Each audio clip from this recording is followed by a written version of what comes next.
Welcome to Generation Dan, the only show that if you really want to, you can come and join our country, But you know, you don't have to if you don't want to. I'm Atlas Novack. I'm your millennial. Who else is here with me? New dude to boot it. I'm Dino the Genetic Marvel live from the 51st state up here in Toronto, Canada. It's an exciting time to be around. And our guest, of course, returning is Mr. KC Michelson. What's up, bro? What's going on, dude? Not much. Hold on. Serge is already here. What's up? He's like, there's a big ass streamer, basically streaming when a group that has over 1 million subscribers on it. Well, they can suck it. Okay. We're still more entertaining. I don't know what we're talking about either. Perhaps we should make the 10 a.m. Pacific time the more permanent one. I'm okay with that. Keep an eye on. What time is it where you're at in Canada? Right now it's 4 p.m. Okay, so 3 hours ahead. Yeah, they're Eastern time. So yeah, like just keep an eye on community tabs on YouTube or Generation Dan on Blue Sky. Yeah, we'll keep you updated there, eh? Exactly. Come on, punch me in the face one day. I mean, for so many reasons. And I will deserve it. That's only fair.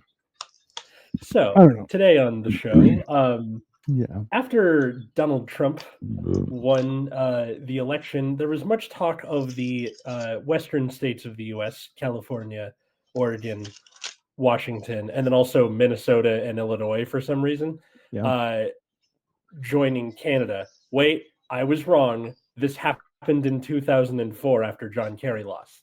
Yeah, we've been talking about this for a long time. And here it is. There you go. That's the map. Everyone. That's all right.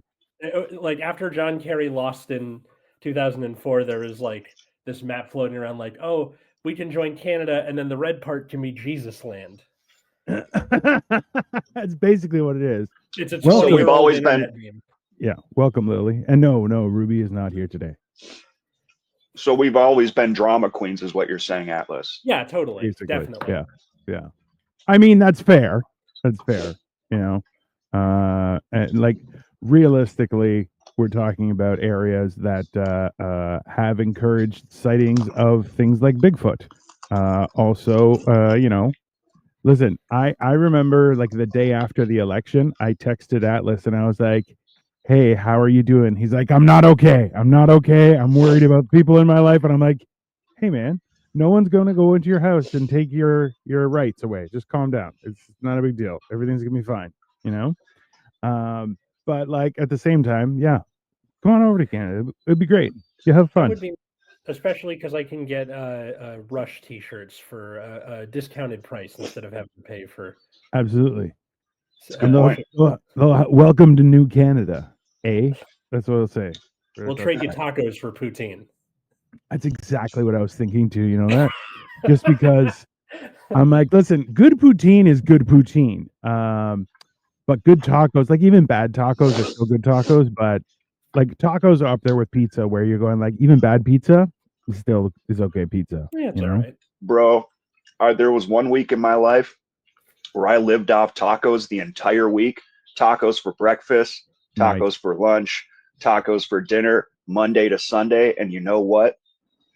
I would fucking do that shit again. Absolutely. Yeah. I remember, so I went to Mexico with a guy who's from Mexico, and we were in a city that wasn't a tourist city, and he was like, "Oh, you want to go get some breakfast tacos?" I'm like, "Yeah." He goes, "Yeah, this guy is only he's only open in the morning." I go, "So what makes them breakfast tacos?" He's like, "Because he's only open in the morning. That's it. That's what makes it breakfast tacos." And I'm like, "Bro, that's a fucking mastermind shit." He's like, "Yeah, there are lunchtime tacos. Those guys are only open at lunchtime." And then there's dinner tacos. And a lot of the time, dinner tacos will also be late night tacos. And sometimes breakfast tacos will also be late night tacos because they're just like, I'm already up. I'm just going to work the whole morning. I mean, it's simple. yet effective. Monkey, whale, capitalism or communism. I mean, can't we have both? Let's have free healthcare and also the opportunity to make money. I think it's a nice mix, you know? I think the funniest part to me is whenever people who are like, California and shit like that, I'm like, describe communism to me. And then they just say shit that capitalism does. Yeah. What is the official food of Canada? I mean, I believe it's poutine. Well, poutine, not poutine. That's the poutine is what it's supposed to be called. I was trying to be more Canadian, but oh, gross! I'm not being more Quebecois. Those people are dirty and need to shower more. Well, Atlas, I think you've heard my bit. I talk about how the most capitalist things we have are banks and insurance companies, and all those institutions is everyone pools their money together, and then we help out other people with that money. So the two most capitalist things we have are pretty communist. You know what I mean? A little bit, socialism-y. Yeah, definitely. If anything, those should be volunteer roles, and everybody working at banks shouldn't be paid. It should be volunteer service, maybe run by criminals. Who knows? I'm just saying. Maybe one of those things is already true. Insurance as a concept, you got it. Yeah. Is relatively new. Like insurance, like the concept of insurance is relatively new. A scam. Yeah.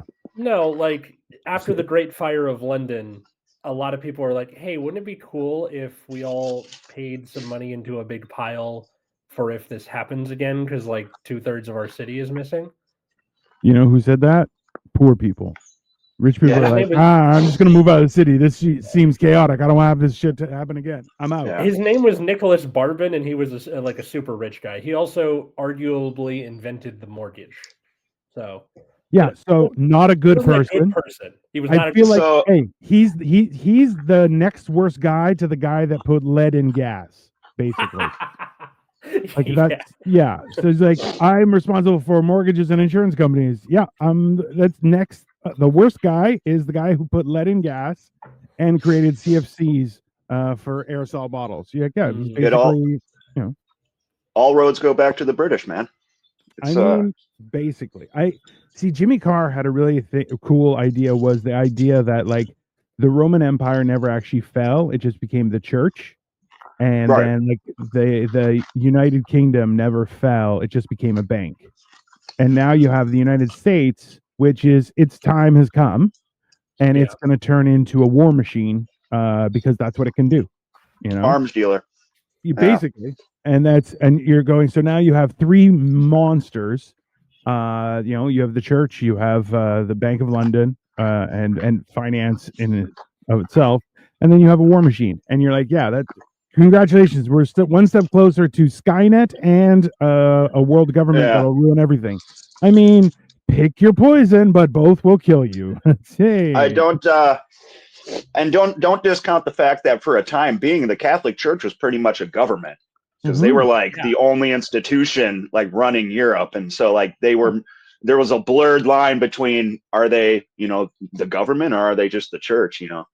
Well, and like popes were super powerful. Yes. Where they were just like, I have like soft power. I'm currently reading this thing about Frederick II, who was like the unholy Roman emperor, because he got so much done. But a lot of that was because he was in the Pope's pocket. So definitely. And the church had all the money from tithe. Yes. So, and basically tax collection.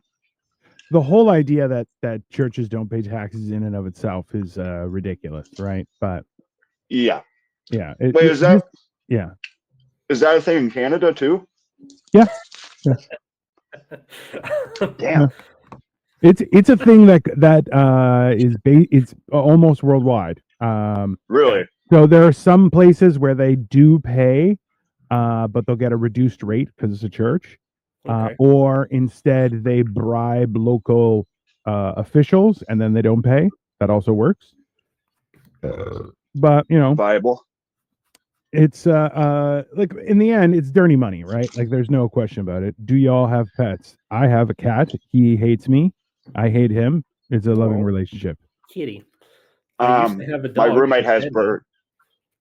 My roommates have birds. Which birds?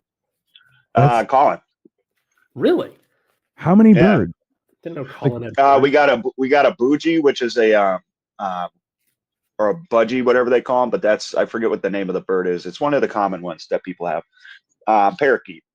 And then we have a big ass freaking African gray parrot. Parrot? His name's those Guido. Are cool, man. Yeah. Guido's dope. Very cool. Like they're really smart too. You know the thing about Guido too, he loves fucking gangster rap music. Like he's dancing to that shit. Yeah, Absolutely. No, there's a whole thing where you're like, bro, parrots. So there was I forget which zoo it was where the parrots started swearing at each other, and then they started swearing at the people that are around. So they had to like seclude those parrots in a certain area because they kept on swearing at children. And I'm like, bro, those are the coolest parrots in the fucking zoo. That's like the thing with Andrew Jackson's parrot swearing at his funeral, and they're like, no, we got to get him out of here. Like, yeah, Guido. Unfortunately, he was born a little bit special, so his vocal development never really happened. So he knows like one or two words, and then he just makes sounds. Hey, that's all right. That's still fun. The military is a socialist society. I mean, kind of. That's also fascist almost. Our friend also wasn't in the military, so I'd probably. I like this. 3 losers, and now we're 4. James, you're welcome. Yeah, this is going to be a challenge because they were expecting Shauna Carroll again. Sorry, guys, it's not her every week. There was that was kind of like Stanley Kubrick's whole one of his like big themes with Full Metal Jacket was like the fascist nature of the military, kind of. Mm-hmm. If you haven't seen that movie, check it out, Full Metal Jacket. Oh yeah, it's a badass movie. It's also like a free picture into what real life is. You know, there's also useful as tits on a nun. I mean, putting birds on a nun doesn't really seem especially useful. So sure. You all still in your mother's garage? No, I'm in my wife's basement. I'm in fancy. Is it your wife's basement or is it your basement too? Oh no, it's my wife's basement. I'm basically a squatter that she uses when things are on high shelves or things are very heavy and need to be moved. Me too. I mean, everyone's got a role. I'm working up to be a good house husband, so I can cook down here and stuff like that, and I'll rub her feet when she gets home from work, stuff like that. So I'm making why hammered in cheese exists. You're just stealing recipes for. Basically, you're giving her a reason to keep you around. Exactly, I'm making myself integral to her experience in life. With the help from people's confessions to priests, the church can have dirt on sisters. They actively do that. There's not gonna lie, we all need women like this. That's what Scientology does. There you go. They make you spill all your secrets to them as part of like a cleansing process, you know. And then they like use that as blackmail against you, and they keep you in the church, and you can't leave because they know all your shit. Yeah, you know, all your dirty laundry. So, Dino, pathetic. Get a life. You're welcome. Where you belong, cuck. Why would I didn't say anyone. Nobody is allowed to have sex with my wife. Is your guys' fan base always this rabid? I mean, it started to. We're getting political. Popular.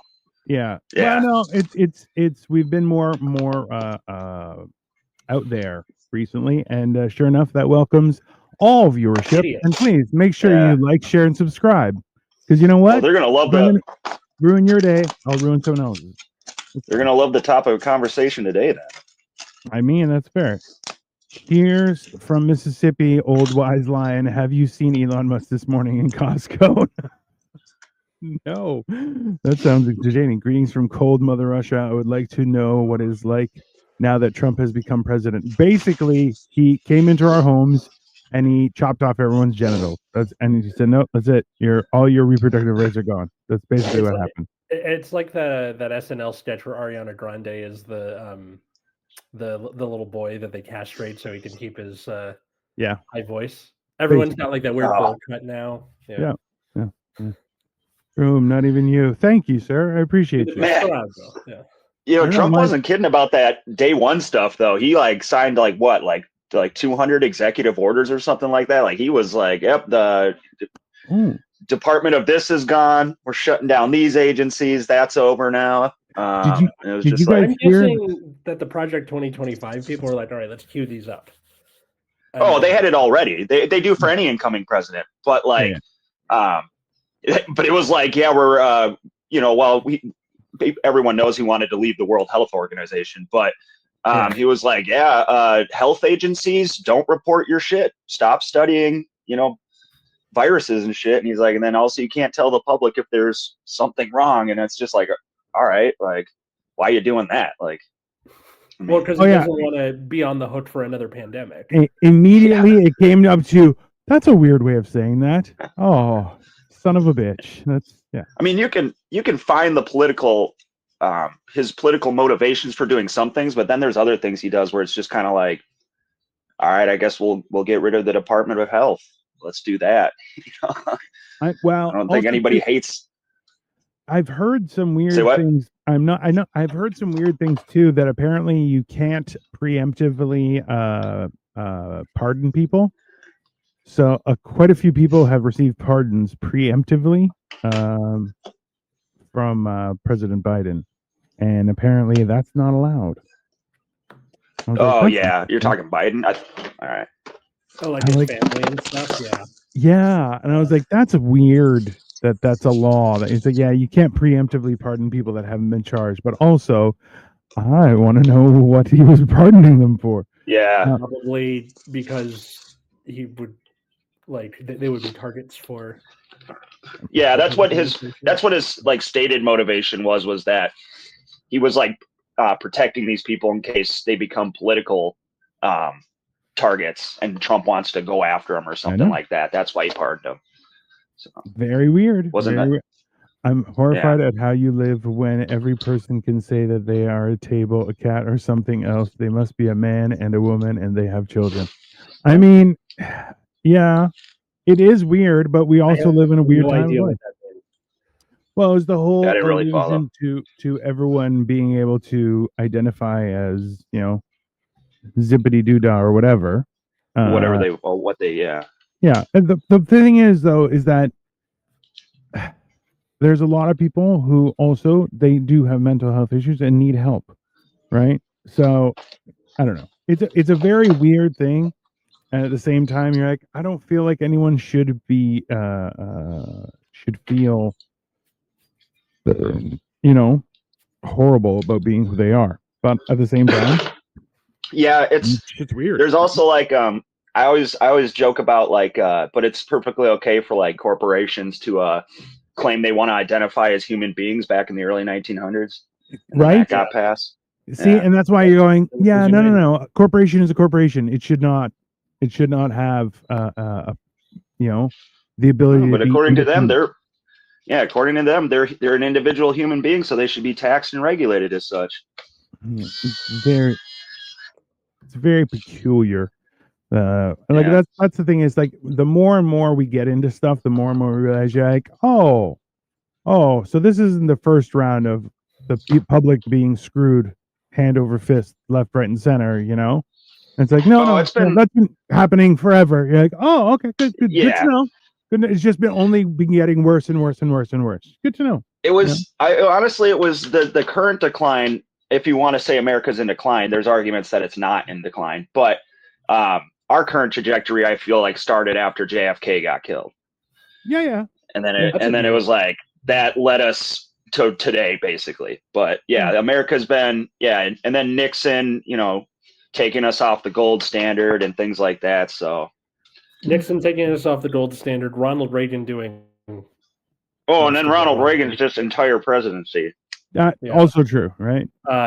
What's it called? NAFTA and the with Bill Clinton, Citizens United, No Child Left Behind. Like, all of these things are horrible. Like, there's and listen, this is the one thing that I'm kind of all for, is the idea of government kind of minding its own business and kind of fucking off, But at the same time, you're like, there is a reason why government is involved in some things. But like, what was it? One thing I heard was the Department of Lint was destroyed, which are like, yeah, they had commercials about reminding people to get the lint out of their lint trap because it can cause fire. Oh yeah. And you're like, they had a budget of a few $1 million and now they're gone. And you're like, that was a thing. You're like, that's a real, and you're kind of going, I guess. It also prolongs the life of your dryer though. You got to clean that lint trap out. Yeah. So, but like, that's not. There's no reason for that to exist from the government. That's not. I see what you're saying. That's crazy. Also from the generation that had the ad on TV at 10 p.m. that was like, "It's 10 o'clock. Do you know where the fuck your kids are?" Yeah. And everyone was like, "Nope, don't care." Next there was commercial. Probably a government agency for that, where it's like, "Hey, we know you're hungover, but you should probably make sure the next generation can." That was it wasn't just like they don't know where their kids are. This entire generation of parents, they didn't care where their kids were. You know what I mean? As long as they were home by like dark or whatever, Yeah. Like as soon as the street lights came on. No big deal. We were lighting shit on fire. Like yeah. I was talking to my dad yesterday. He is a boomer. If you want to know more about my dad, check out the Aspen Chronicles trilogy of episodes, which you can find on our channel in a convenient playlist. But he's like solidly boomer, and he was telling me that like his dad had one of those like stadium whistles where you put the two fingers in your mouth. Yeah. He'd walk out on the porch and you could hear it through the whole neighborhood, and it was like, "Get the fuck back here." It's yeah. Hey, and like, look, I never learned how to do that whistle. My dad could, and my oldest brother, his father-in-law, he could, but we weren't taught it. And I'm like, that's a good ability to have, and you're like, lost to the last generation. Come on, greatest generation. Live my up to dad your would go, and you'll be like, "Pam!" You're like, "What the hell?" Yeah, like, something just exploded. Superman just flew by. Something. It was wild. It's also good for showing your affection at a concert to be heard. You know what I mean? That whistle, but people in our generation can't do it. It's a lost art. It's like the Dark Ages. I mean, we lost all the studies of the Roman Empire, all the science. Listen, they only refigured out how to make Roman concrete. And as well, they rediscovered though, like there was a concrete that they would use that it's antibacterial. So specifically, it started being incorporated into the walls and flooring at hospitals. You're like, already was it the real thing? You're like, oh, here, hit it from the source. Good, it doesn't absorb into the walls. Perfect. It's because they were. It was something like they used salt water, and that's what caused that chemical reaction. I don't know. I know they exist. I'm not a scientist, Atlas. God, I just know stuff. I don't know how to do it. I know that here's a fun fact: the ancient Romans used geese as security at like their banks and stuff. They because a goose would see you and freak out and be really loud. But yeah, they had guard geese, bro. And like the heist movies where there's the laser beams going across the room, that was just geese back in ancient Rome. You know what I mean? Like. I would love to see an Ocean's movie where like they get to the security room and instead of all the lasers, there's just like 6 geese, and they're like, it's just going. Oh! Like, what the hell was that? Well, no. How I know this is because I wrote a movie called Jesus' 12: The Passion of the Heist, and and it's the script's not even finished. I got like 60 pages in like 2 days, and then my writing partner kind of fucked off on it, but I could always go back to it. But anyway, what they do is they rob. The whole point of the movie is Jesus gets out of jail. It's just following Ocean's 11, and Jesus is George Clooney. He gets out of jail. He gets his 12 disciples back together. They're all across the world doing different things. So he gets the band back together, and then they rob the Temple of Saturn in ancient Rome to get back at the emperor. So I did all this research. And then I was like, yeah, that's going to be a scene in the movie where they run into guard geese, Absolutely. So yeah. There's actually a jail in somewhere in the States, right? You probably know what jail it is. What is it? I can't remember the name, but I know I saw the picture where it's like they have the edge of the yard, and then there's a space around the yard. Yeah. That they all. So they have guard geese, and they're like, yeah, they're way better than dogs, like so much better than dogs. Yeah. And you're just going, bro. And also, like, so up here, this we found out from a guy who was learning English, and he was originally from Mexico. He referred to them as Cobra chickens, which is Canadian geese are referred to, which we thoroughly embraced up here, calling them Cobra chickens, because they are very territorial. And the thing is, you can't not, like, you have to fight it. You punch it right in the fucking head because you're like, yeah, no, otherwise it will chase you down. Like, that's just, you got to show it who's boss immediately. That's what I was going to add with the guard geese is, like, not only are they loud to alert human guards, but a goose will attack you.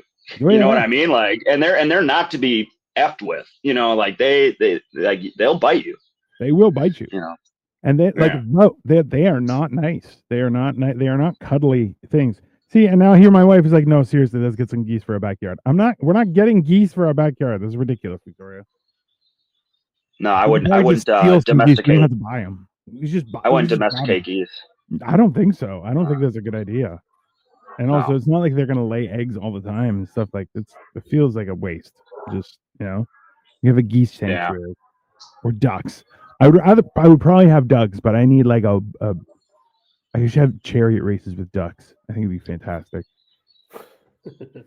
Do races with ducks, like drag races? Definitely. Yeah, and I would like spray paint one of them so it's got like a mohawk and stuff, like, for sure. Nice. Give them the Dale Earnhardt. Put the 3 on. When it wins, you just wave a flag that says duck season on it. Hey, man. No, that's fine. Ducks you know what I got really, speaking of racing, I just like got really into this for like 2 weeks and just like watched all the content available on YouTube was marble races. Bro, have you seen marble those? races are awesome. Okay, dude. And what are those? Okay, listen, you heard of trains, right, Atlas? Get ready for marble races, bro, because they are. You just start watching and you're like, I can't stop. Okay, this is what I'm imagining. Tell me if I'm wrong. It's 2 guys. They're each on a slab of marble on top of more marble, and then they sled down the marble hill on marble. No. We'll come back to that. Hang on to that idea. Hang on to that idea. That's going to be oh no, what it is. What it is they have a giant track, a giant course. You know, it's just like a like what you would send like Hot Wheels down back in the day. They still got Hot Wheels. I just don't think kids play with them anymore. But they do. One of my like teacher neighbors collects Hot Wheels on like the wall by her desk. So they're still making them. Okay. Yeah. Good. Anyway. Because Hot Wheels rule. But anyway, they just pour a bunch of marbles into this course, and then the marbles just roll naturally downhill, and you see which marble wins. Yeah. And it's fucking addicting. It gets really intense. Yeah. It really does. And I'll be honest with you, like, you can't. I did that. I watched that for. I was doing a show called Sports Balls with Tim Loss. And he would bring all these crazy things, and we interviewed like competitive food eaters and stuff like that. Wow. And the marbles, he was like, we got to talk about this. And he sent me a link, a short of just one. And all of a sudden, I just couldn't stop. And Casey, it was the same thing where I'm like, you can't. Yeah. You start watching them, and you're like, oh, there's 16 seasons on one guy's channel, and you just watch these races. And it's just. And like elimination. Okay, so I'm imagining like a marble, like the thing you play with, right? Not the yes, marble, marbles. Yeah, marbles. Okay, so those combined with like Pinewood Derby, but like crazier. Yes, and like, but there's like all the marbles have to be the same weight. They got to be the same size, you know. Sure. And then you like start developing a favorite marble that you want to see win. You're like, oh, this is my marble right here, the purple marble with the little white waves in it, you know. Some will have like, that's your boy now, cool and like some will have records. How many races they've won, come in second. Like it's a real. They're treated essentially like NASCAR drivers, basically. You know, like competitive downhill skiers. I don't know, something like that. But yeah, it's wild. Those Atlas. After this, look up marble racing. I will. I was about to on my phone. I was like, wait, we're still doing something. Yeah. You guys made it sound really interesting. I would hate for like, I can see the analytics of like when people like stop listening to or stop watching an episode, and I wonder if it's around the half-hour mark that they're like, I left. I just stopped watching. They got into marbles, and I couldn't get on board. Couldn't come back. There are other guys who do build like race, like downhill race car situations. So it's like marbles, but it's a full display in their house, and they have a start, go, and then it's just down a hill to the finish line, and they have like crossovers and all sorts of weird shit. It's wild. This thing reminds me of Formula One a little bit. Where like it's more about the drama and the tracks are more complicated. Mm-hmm. The only reason I know this is because my sister fucking loves Formula One. Shout out Phoebe if you're watching. Really? Yeah. Like she's got a bumper sticker on her car about how much she loves Formula One. I can't remember what car or what company she's following right now, but she's not. It's not like baseball or football or basketball or like you're loyal to your city's team. Right. It's not to a particular city. It's a brand, and you more care about the driver of that brand. Yeah. Like for like between seasons. Yeah, I mean that's most international racing. Like, you're loyal to like Nissan or Ferrari, things like that. Yeah. Or to a driver or something like that, or to Marlboro. Yeah, you have cigarettes, the smoothest of cigarettes. Yeah, back in the day.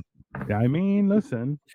See, now what I'm wondering, so when I was a kid, I went to my dad's, when he was a doctor still, when he was still practicing, they split season tickets for a sports team every year. Okay. Like they would do, all right, we did the Kings this year, we did the Lakers this year, whatever. So I've been to my fair share of Kings games, and they're really fun. Yes. But hockey isn't as big of a deal here as it is in Canada, right? In Minnesota, where I'm from, big deal. Okay, big deal. Like the Miracle team that beat Russia, that movie Miracle in the Olympics, that was basically the Minnesota team. That wasn't the USA team. It was like 80% of the dudes were from Minnesota, a couple guys from Canada, and then like one dude from Iceland or Norway or something. It was like mostly Norwegians and Minnesotans, but they call it the USA team, but it was really the Minnesota team. Like all those guys were from Minneapolis. Like, I did not know that. I'm wondering how like there's Canada, then there's Minnesota, and then there's the rest of America. That's basically how it is. So the hockey belt, they call it, is the border, all the towns along the border of the U.S. and Canada. They call that the hockey belt because that's where all the hockey players come from. But anyway. Because it's cold up there. Yeah. It's cold as shit. Yeah. But I'm wondering like how sports would change if the West Coast joined Canada, right? Like, do you have all of a sudden people being like, all right, I'm more into hockey because now I'm part of Canada, or is it really just like a weather thing where like I don't need to learn to skate, it's 70 degrees in the winter, you know? I mean, that means Canada would officially get a bunch of football teams, which would be interesting because we've been trying to get football teams for the longest time. Really? So either they would leave. Canada wants because football, like we have the CFL, which is different, right? The ball is bigger. We use we don't use yards. We use meters. Our field is longer. Balls are bigger. The whole thing. It's literally the advertisement. It's like Canadian Football League. Our balls are bigger. Like, nice. It's literally the commercial, and I'm like, I love that so much. That's such a great bit. You know, actually, you'd be surprised at how many Kings fans there are in LA. Yeah, like hockey's not like small muffins out here, but I don't think the cultures would change if like. Because everyone's so ingrained in their culture, like California and up in Canada, they have Canadian culture. I think if like any state in the U.S. joined, like the culture in that state would just stay the same. Like Canada wouldn't be able to, assimilate, or vice versa, like, so, yeah. The only thing that would happen is we get guns. And I'm like, oh, baby. Cool guns, too. Yeah, I'm getting all the cool ones. Yeah. Yeah. I'm not playing around. That's immediately I'm going to be armed to the teeth. Yeah. That's why even still, I was just like, when that happens, that's fine. But I got messaged like the day after, and people were like, "How does it feel to be the 51st state?" I'm like, "Bro, I can't wait to buy a gun." And they're like, "Yes, immediately." Really? I'm like, "Oh yeah, no problem." Let's see what Atlas was talking about with the John Kerry losing the election and all that. That was Americans saying they wanted to become part of Canada. Yeah. What Trump's talking about is making Canada part of the United States.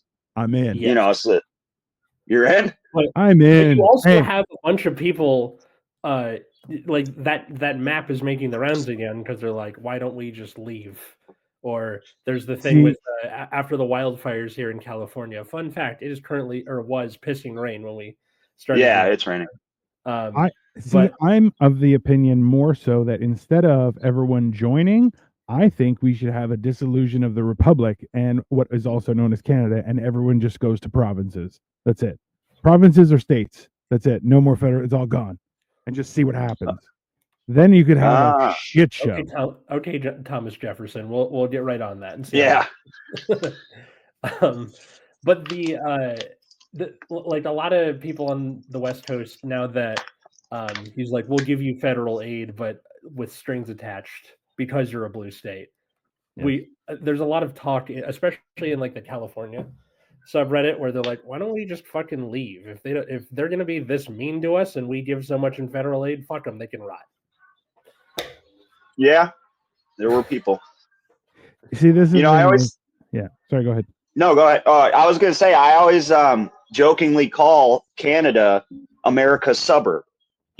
Like we're the inner city with all the crime and all the dilapidation and all that, and then the Canadians live in the suburbs and they have, they don't have the gun violence and things like that. And they're just like, be the same as like suburban folks saying like, we're going to annex you into the city and, annex this land. And a lot of suburban folks are against that. Usually they're like, we don't want to be part of LA because we don't want the, our decline that comes with that. And that's when the minorities come. It's going to be an issue. It's going to be a whole thing.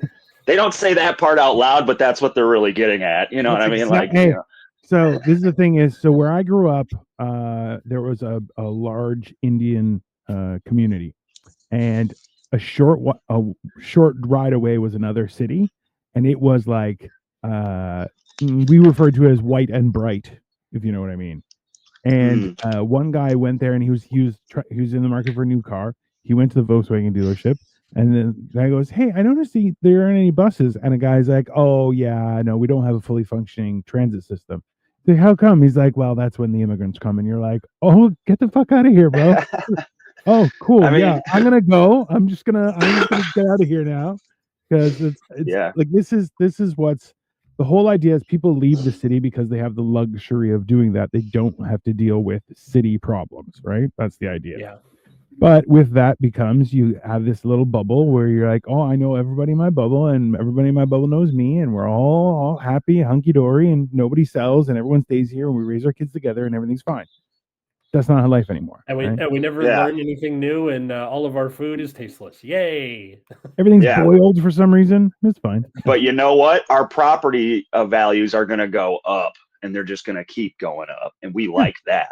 Mine go up forever. I don't know. I don't know what the word .com means. It'll be fine. It's awesome. Yeah. No, they. I remember my dad, like, they were building these rental units. Because it's all like single family housing where he lives. Yeah. And they were building these rental units. And I remember like during the construction of them a few years back, they're done now. They're finished. There's people living in them. But during the construction, my dad was kind of like grumbling about it. He's like, oh, these fucking rental units going up. We're going to have renters coming in, and then the units turned out to be like $2,600 a month fucking condos or whatever, and it's like it's like, so it was going to be people who could afford that moving in anyway. It's like, it's not just because it's a rental, yeah. Why do he definitely use the word renter as a shorthand for something else? Well, and so I love my dad, but you'd have to ask. I don't know his inner monologue, but but but that's the whole thing is even in my neighborhood, I'll see a bunch of young kids move into a house across the street, and I'm like, I watch that house like a hawk. And I'm like, I know cars that have been there, and I'm like, no, absolutely. I'm like, not on my street. Get the fuck out of here, bro. I know exactly the shenanigans young boys pull. Not on my street. So and look, and that's the thing is, I don't care where they're from. I just know they're not good because they're young. I judge them on their age. Ageism. Yeah, hooray! Ageism is the only. Huh? That's kind of the reason this show exists. Exactly. Oh well, I hate young people. Ageism is the last form of discrimination. That's okay. It's like you can be ageist, but you can't be any of that other stuff. You don't want to be any of that other stuff, but you can still judge people on their age, and that's legal still. You know what I mean? See, this is why I perform comedy outside of the city, which I'm going to be doing tonight if anyone's in the Ajax area. But just because I'm like, yeah, you can get away with so much more. Nobody's worried about being mean outside of the city. Outside of the city, everyone's like, yeah, everyone's mean out here. Because before, when you didn't live in the city, you're like, oh, I have to like fight for my food, and because I don't have the protections of the city, right? When you're that's not really how that works. It's you just go to Food Basics, you go to you go to the grocery store and grab groceries. It's fine. It's not a big deal. Yeah, the suburbs are. I would actually say the suburbs are like the sweet spot for comedy because like when you do cities, like you can find good crowds, but in cities, like people just aren't impressed by anything because they see it all every day, and it's, they're just like seeing a comedian's not really like a novelty to them because there's shows and mics all over the city. And then if you go to small towns, which I've done, that's also not a great location because then you get really conservative folks. It is a novelty to see a comedian because they don't get them very often, but you got to kind of like switch your material up based on your politics. And there's certain, like I did an Obama joke in a small town one time, and it wasn't even like a pro Obama joke. It wasn't even like a negative Obama joke. It was just kind of like, I was just kind of goofing around because I do an impression of him, and they just weren't laughing simply because I was talking about Obama. I was just because, and so, but the suburbs I feel like is the perfect medium because it's like kind of a novelty to see a comedian. We don't have to be as like on eggshells as a city crowd or a city comedian, but they're not fully one way on politics, but they're not fully the other way either a lot of the time. So yeah, suburban crowds are actually the best crowds in my opinion. It's a lot easier. You can also get more stage time in suburbia, where like the city you're competing with the bigger comedians, and they're like, "Oh my god, any comedian is coming. I'm bored. It's the suburbs. Let's go do something." Right? Yeah. No, it's true. It's true, and that's why it's like it's one of those things where I'm like, oh, I don't want to fight with young people over time. I'm like, I'm just gonna go do my thing. I'm like, I'm not interested in that. I'm like before the pandemic, I was going out 6 days a week, sometimes 2-3 places a night. And I'm like, that's fine, no problem. But like after all is said and done, you're like, yeah, do that. I'm tired. I'm old. Me too. I don't want to become Ian Russo. Yeah. Well. Yeah. Well, that's the whole thing. Yeah. Well, I don't know. It is what it is. In the end, I just like making people laugh. So there you go. Do my 7 to 10 minutes and fuck around for a little while. It'll be fun. Yeah, and KFC. What's up, Schnickel? Is he calling you fat? I don't get it. I don't know. I have no idea. But I don't know what this means. Welcome everyone. Double tap that screen if you know what I mean. I don't know what that means. Might have been when we were talking about guns, maybe. You were like excited to buy a gun? I don't know. I'm definitely excited to buy a gun. Are you kidding me? That'd be so exciting. I can't stop thinking about this Jesus Heist movie.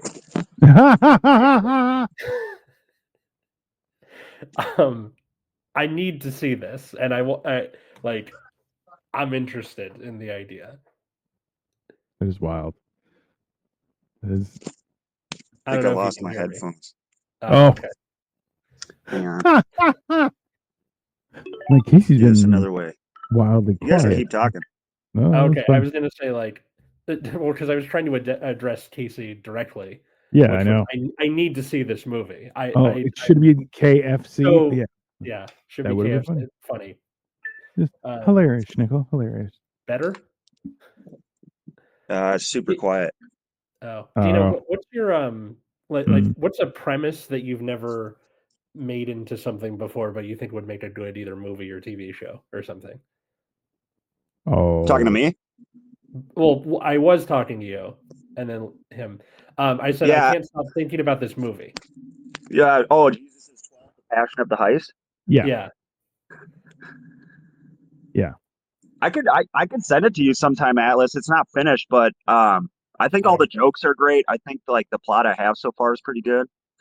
I mean, I'm currently trying to write a musical too, so like just looking at something else that's not the thing I'm working on and is not written by a 14-year-old would be great. And also I just like the premise on its own.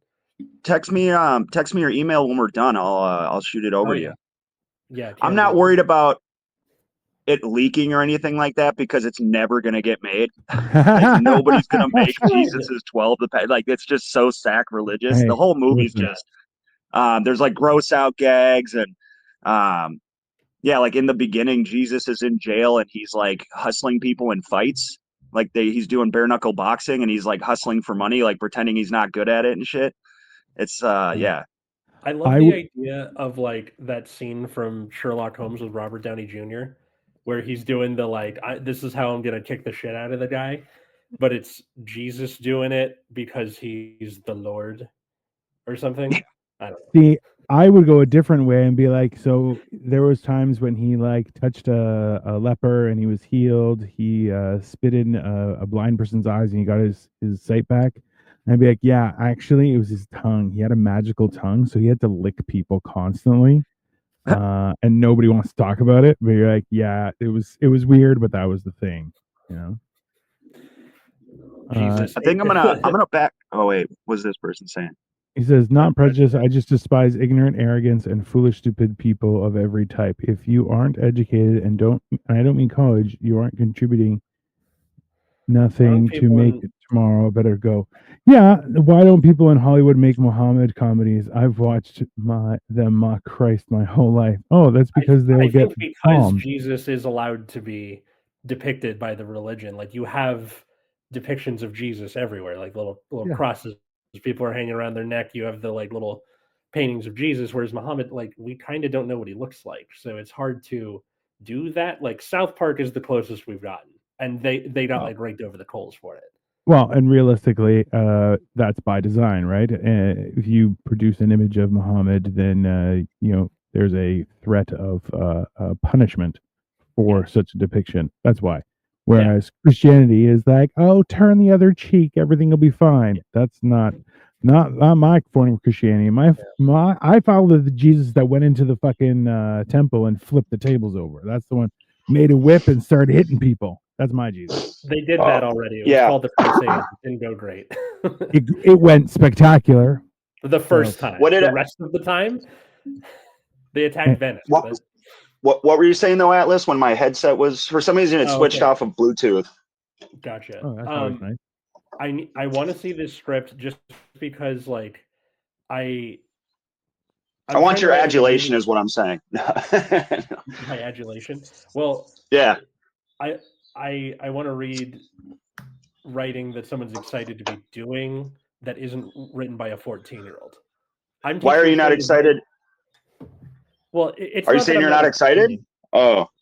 Well, no. Like, I'm grading these people, and I see. They're my students, right?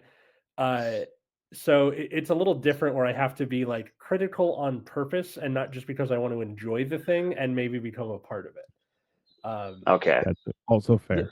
The closest I've gotten was this one student. Like I had them do a flash fiction, like the really really short story, and it's this goat that's following her the entire time and whispering her name, and then it turns out to be the spirit of her dead father. And I was like, awesome. Wow. What happened in real life? She's like, well, here's the thing. I was like, so where was this inspired from? And she goes, when I lived in Mexico, this goat kept following me home and it was creeping me out. Right about what you know. Yeah, and it was really good. Like I really love that a lot of my students this semester are actually trying, as opposed to my film study kids last semester who just would not turn anything in. Like these kids are like stoked to be writing. I love it. It's great. Yeah. Get lost. The kids from the other class, they didn't hand in shit. Pretty much. Like I had Okay, so my did you biggest fail class, them? Tell me you failed them. And be like, I no, did. fuck you, little shit. My biggest class was 36 for film study. 17 fails because they didn't turn anything in. And I kept telling them, if you don't turn shit in, you will fail the class. It's kind of how it works. Yeah, I got called in by admin. Why are so many of your kids failing? I'm like, behold, the empty grade book. Like, this kind of reminds me. It was funny. I always joke that I passed like my entire class in high school, because what would happen was I was like the only kid that did his homework and got the assignment done. Yeah. And what would happen is in the morning, like I won't name names, but one guy from like the football team would come over and he'd be like, "Hey Casey, hand me your homework so I can copy it or whatever." And then like he would take it to class. And then like 8th or like 7th hour would roll around when I had to go to like physics or something and get that paper back. And like some completely unrelated person would hand me my homework, and like half of the fucking school just like, or the class just like copied my homework. And like, so like I was passing my entire senior class by doing my homework. Yeah, it'd be like Sarah something comes in hand. She's like, "Hey, thanks for, handing out your homework." I was like, "Wait, how the fuck did you get this?" Like, so yeah, I passed, and I passed 300 other kids. I mean, listen, if anything, all heroes don't wear names. It's been like 20 years since we've been in high school. Mostly because I don't remember them. Okay, that's fair. Hey, not all heroes wear capes. That's fine. That's I'm a man of the people.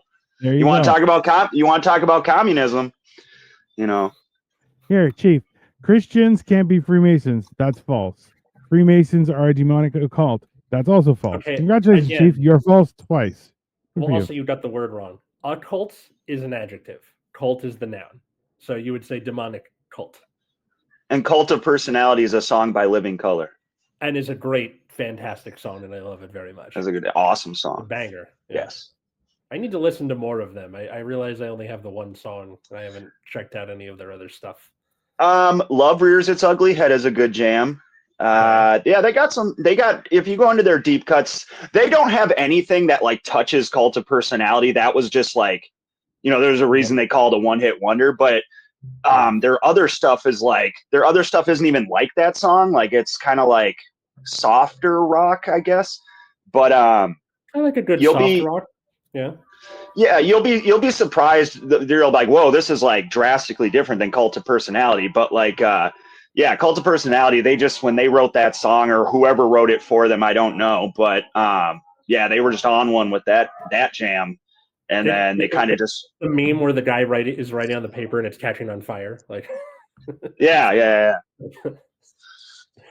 Well, shit, I'm surprised Vernon Reed's guitar doesn't light on fire when he's playing that solo.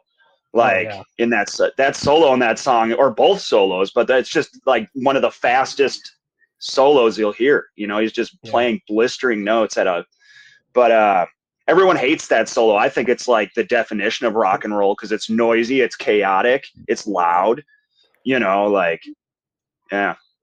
Check it out, kids. It reminds me of Rage Against the Machine. Yes, also another band I like. The subject matter, like the only thing that's making it not Rage Against the Machine is that it's not in drop D. That's it. Yeah, pretty much. I mean, it's not as like. Oh, go ahead. That Rage Against the Machine started touring again, and their tickets were jacked up to like $1,000 for like a mediocre ticket.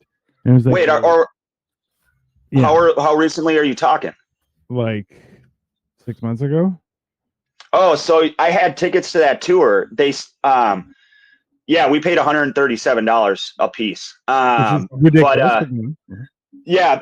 Well, so no, what happened is COVID hit, and so they delayed the tour, and then they started the tour back up, and then like 4 shows in, or like 2 shows in, Zach De La Rocha blows his Achilles tendon, and then they did, and my buddy, actually one of my good friends who's a comedian, got to see him at Alpine Valley in Wisconsin, so he got to see one of the last Rage Against the Machine shows, and then my show was still like, this is like 2022, I want to say. My show was still like 4 months out.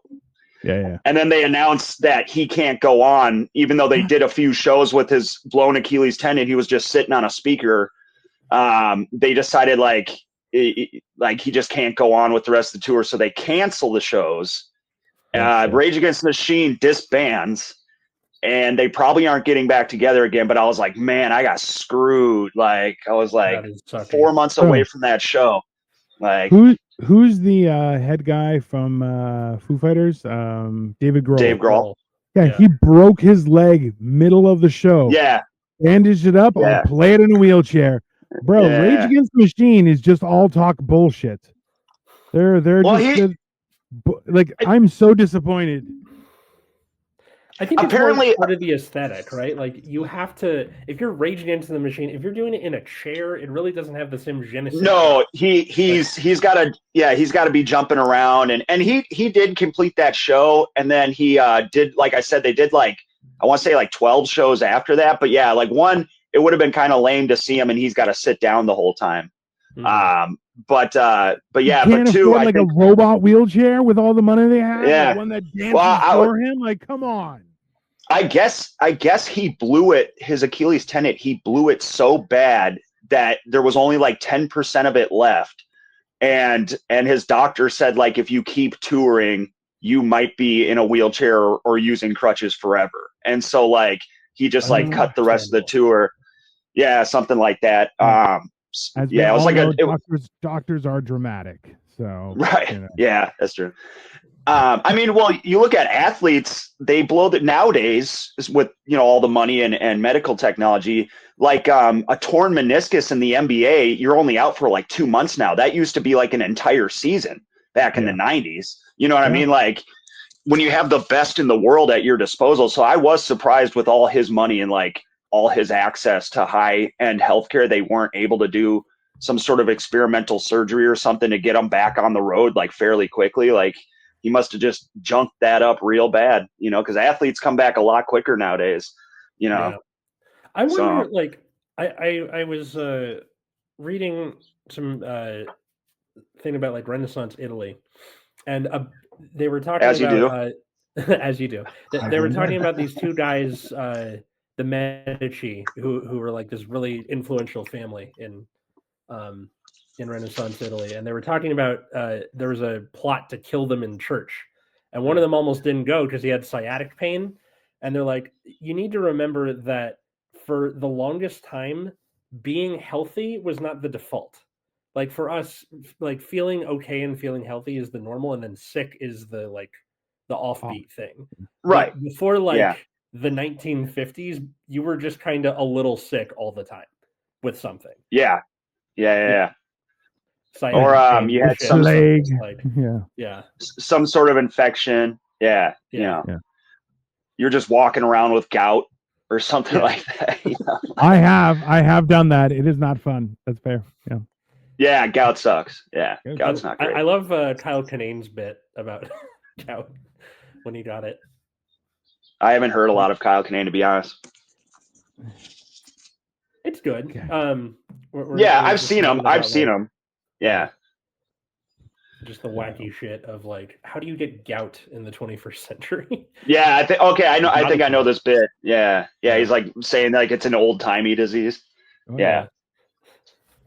There's that, and then polio. You're like, how'd you get polio? God. Yeah. Well, down the road we're going. I laugh at you and my free healthcare. Yeah, right. That's the thing that makes me want Canada the most. Yeah, but see, but does Canada keep that if they become part of the U.S. or do they lose that? Casey, I don't want Canada to become part of us. I want us to be part of Canada. Right. That's your angle. Yeah, that's what I want. You give me your guns. Is that and stupid? I'll give you my beginning of the episode. What? Bro, you give me your guns, I'll give you my healthcare. Nope, it's fair trade. Deal. And then also, like, we'll give you tacos. Can we come over? That's fair. 100%. We get poutine. Yeah. Yeah. Okay. Do we get Mike Myers? I mean, he already lives with you. It's fine. Yeah. But okay, then, like, that's fair. but we also get like, I don't know. Taylor Swift becomes ours. Ooh. Some really shot heinous. for the moon. You went for the first round, first pick of the draft right there. Like that's. I mean, you already gave me your guns. What are you going to defend yourself with? That's true. We'll give you and just to be Yosemite. Okay, and just to be clear, Canada, we're not talking about giving Canada all of our guns. We're talking about giving Dino specifically all of our guns. Like he's going to inherit everything. Yeah. Yeah. All munitions. He's sitting there with a pile of guns, holding the what's his face, Stellator's scepter. Yeah. The lighter. Which I have. I have the Havoc scepter. It's that's fair. I just stand on my pile of guns, and be like, "What's up now?" That's fine. I traded Canada for all the guns in California. Oh my god! I'm talking all the guns in America. We're talking like 400 million guns, dude. If you made my house a nuclear power, I don't think anyone should be comfortable at night, like because I may bomb you just randomly. I don't like you. You're gonna remember today because I know you do have a lot of enemies. I mean, it's one of those things. I know it's not how it works, but I love the idea of Dino getting nuclear power in his house, and then there's just like a faint glow during the night, like Chernobyl, just like the elephant's foot. I mean, it's people like, oh God, Dino, can you turn it off at nighttime? Like, technically, I can't turn it off for the next 46 years. So Half-Life. Sorry. Yeah. Would New York become part of Canada as well? Pull the map up again. I'm pretty sure it's on there. It would be I believe it's in there. Yeah. It looks like Pennsylvania, New York. I feel like we could leave Pennsylvania. They've gone for Trump like every time. Michigan comes. Give Pennsylvania to Canada? No, but like on the map it says Pennsylvania, but I feel like we could leave Pennsylvania with the U.S. Probably as a bargaining chip. Colorado would have to find a way to come with us too. I'm not sure how that would happen. I was going to say, why do they have Colorado red? I'd feel like Colorado would want to go to Canada. Yeah. Remember, this is a 20-year-old map. Colorado was likely a lot more red 20 years ago. That's true. That's true. This is before all the weed stuff happened. I mean, and you can't trust those guys to make a decision. They're just very flighty. Wait, is weed legal in Canada? I forget. It is. And just so you understand, like I bought a few days ago, I bought these, which are 3,000 milligrams in 100 milligram gummies. So there's 30 of them. I'm down to 2. Oh. I thought each one was 3,000 milligrams. I was no. I was like, blink twice if you're okay. It's basically the Costco. It's the Costco version of edibles. I love it. It's fantastic. Just recently, Kirkland brand edibles. Yeah, Kirkland brand edibles. Just recently, there was a chain of mushroom stores throughout the city that just shut down, which is pretty disappointing because you could even get like vape DMT there. It was pretty good. Oh, wow. I didn't try it. There was mushroom stuff that was popping up in dispensaries here in LA for a while. Looked it up. There was no law passed. They were like looking to pass a lot of legalized mushrooms. And so I think all these dispensaries and tobacco shops jumped the gun. But like the tobacco shop I go to, they just had mushrooms you could buy. I know. I was like, what the? Yeah, I was like, huh. I have some mushrooms here too that I bought a while ago that I've been waiting for an opportunity. Maybe do them. I was hoping to do them last week, but now I think I'm going to do them this week and just kind of. Yeah, I don't. The last time I did mushrooms, I got lost on a mountain. Ooh, see, I am. When I did it, I just made friends with the gunk on my friend Dan's ceiling. So that's there you go. Crazy. See, my thing is this: I need to be in wilderness adjacent when I do mushrooms. So what I like to do is I like to do mushrooms inside, and when I can finally move again, I'll go outside, have a smoke, looking into my backyard, and then go back inside and sit on a comfy bed and lie down. And it's very, very nice. It's very enjoyable. Yeah, what we did was we did mushrooms. We were in Colorado because my buddy lived in Denver. We did mushrooms. I'm not going to go through the whole story, but I'll give you the abridged version. We did mushrooms. We decided to scale the mountain on a non-sanctioned path. So we just kind of climbed up our own way. And we even had to like climb over like rock and stuff. Like, but anyway, we realized the way we came up, it's a lot harder going back down because you could like fall and stuff. Yeah. And so the mushrooms kick in, we get lost. We can see our car, but we can't get to her way up on the mountain. And it's starting to get dark out now. We get lost for like 2-3 hours. The trip is no longer fun anymore. Yeah. We have like me and my friend have like this heart-to-heart moment. We like both broke down because we were freaking out that we weren't going to be able to get off this mountain before the sun went down, and we were going to like be stuck up there. Yeah. Anyway, like I just start walking in a direction because like the mushrooms have worn off, the weeds worn off. I'm like dead sober because I'm just like freaking out. Yeah. And I just start pushing through this shrubbery, and I see a trail, and then all of a sudden 2 bikers come flying by on bicycles, and we were literally 13 feet from a civilization the entire day. Like we went through this whole, we like were crying in each other's arms. We were like losing our shit. We were lost for like 4 hours. We were 13 feet from a fucking bike trail the entire time. I mean, that's the only conclusion that would have made sense. That's yeah. And if that's not a good metaphor for the U.S. joining Canada, I don't know what is. You're only 13 feet away from civilization, everybody. You're more than welcome to come on over. Might be the episode title. I mean, that's KC, fair. Thank you so much for coming on Generation Dan. Yeah, dude. Thanks for having me, you guys. Where can people find and follow you and all that? Letter K, letter C, Michelson on any social media. It's a unique name, so I usually pop up. Michelson is without an A, Michelson. Instagram, Facebook, Twitter /X, TikTok. So there. Cool.